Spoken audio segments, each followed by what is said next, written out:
विमल बहुत परेशान था। उसे समझ में नहीं आ रहा था कि वो इस परिस्थिति से कैसे निपटे। वो अपनी माँ को बहुत चाहता था, किंतु उसकी पत्नी और बच्चे उसकी माँ से बहुत दूर भागते थे, क्योंकि उसकी माँ की एक आँख नहीं थी।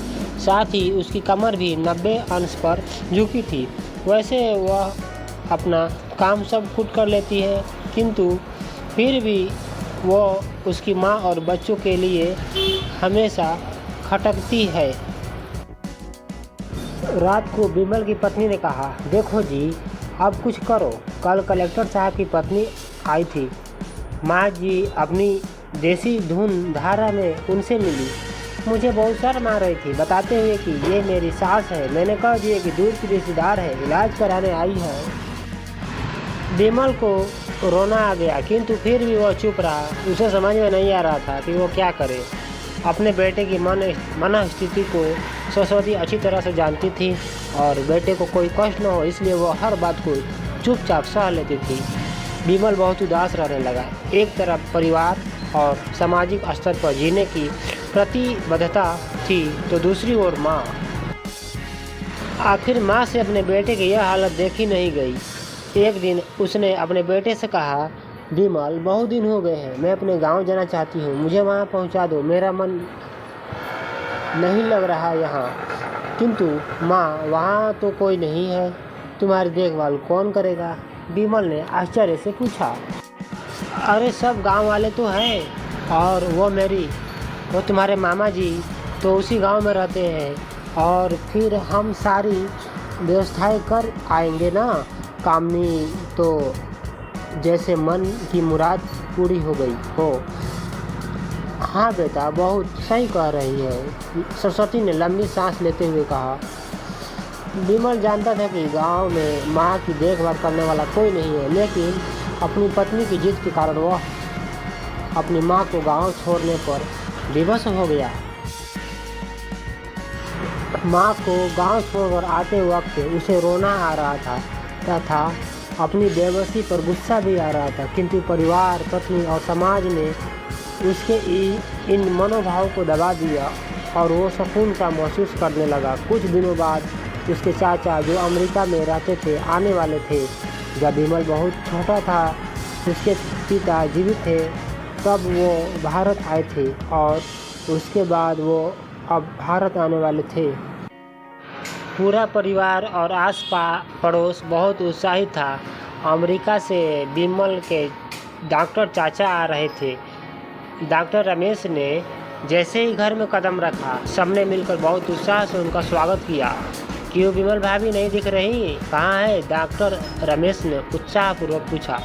जी, वो गांव में रहती है, यहाँ उनका मन नहीं लगता, कामनी ने सपाट लहजे में उत्तर दिया। डॉक्टर रमेश ने विमल की ओर देखा तो विमल ने अपनी आंखें झुका ली। डॉक्टर रमेश समझ गए, बोले, कल हम भाभी से मिलने गांव चलेंगे सब लोग।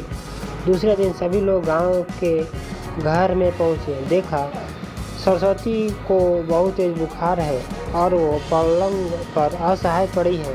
डॉक्टर रमेश दौड़कर सरस्वती के पास गए, उनके पैर छूकर रोने लगे। सरस्वती की ये हालत उनकी कल्पना से परे थी। वाह बेटा विमल, तूने तो नाम उजागर कर दिया। अपनी माँ की ये हालत देखकर तुझे शर्म भी नहीं आ रही होगी। डॉक्टर रमेश ने विमल को लगभग डांटते हुए कहा। नहीं देवर जी, विमल का कोई दोष नहीं है, मैं खुद गांव आई थी। सरस्वती ने अपने बेटे का बचाव किया, मुझे सब पता चल गया। भाभी, आप चुप रहो।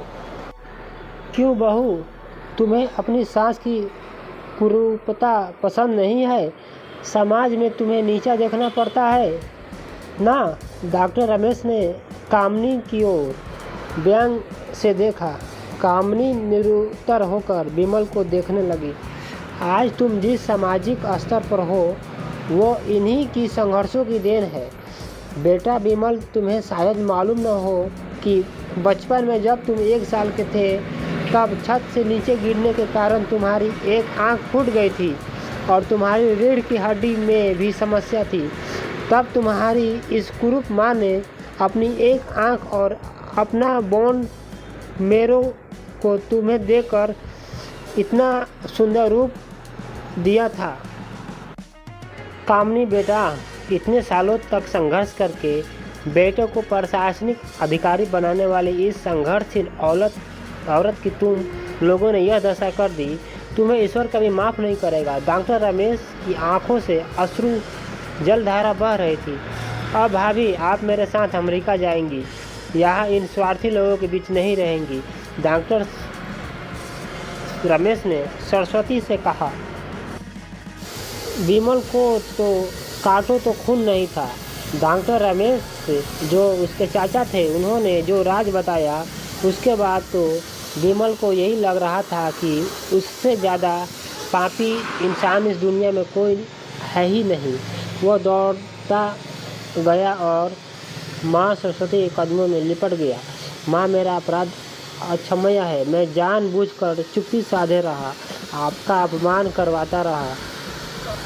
अब सिर्फ आप ही उस घर में मेरे साथ रहेंगी और कोई नहीं। विमल ने अनज्ञ दृष्टि से अपनी पत्नी और बच्चों को देखा।